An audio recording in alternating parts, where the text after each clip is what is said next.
Le Sénégal, à son tour, se dote donc d'un président anti-système. Oui, grand changement, mais c'est un changement dans le calme, ce qui n'était pas du tout gagné après 3 ans de crise politique, de troubles et de heurts parfois sanglants. Et surtout, c'est un changement démocratique qui résulte d'une volonté populaire et pas, comme souvent ailleurs, de l'action de militaires putschistes. Le Sénégal est d'ailleurs l'un des rares pays d'Afrique à n'avoir jamais connu de coup d'État dans son histoire. Si on cherche une comparaison française, on dira que Dakar a vécu hier son 10 mai 1981.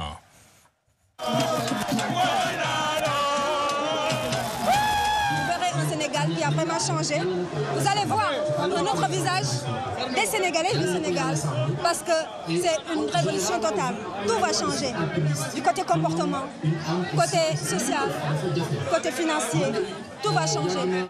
Macky Sall, qui présidait le Sénégal depuis 2012, ne se représentait pas. Qui va donc lui succéder? Il s'appelle Bassirou Diomaye Faye, mais tout le monde l'appelle Diomaye et son destin est déjà fascinant. Il y a 10 jours seulement, il était en prison pour outrage à magistrat, un prétexte, empêché de faire campagne ou d'enregistrer des messages télévisés, libéré in extremis en vertu d'une loi d'amnistie votée par le Parlement. On va voir ici des images saisissantes et spectaculaires si elles viennent de la liesse populaire qui a accompagné sa libération. Il réunit hier une majorité de voix dès le premier tour face à 16 autres candidats et devient donc ce lundi, le jour anniversaire de ses 44 ans, le plus jeune président élu d'Afrique. 10 jours seulement pour passer de la case-prison au Palais de la République à Dakar. Pour mémoire et pour la comparaison qui vaut ce qu'elle vaut, pour Nelson Mandela, ça avait pris 4 ans. Voici 2 titres de une de la presse sénégalaise, la surprise du chef et aussi Happy Birthday, Mr.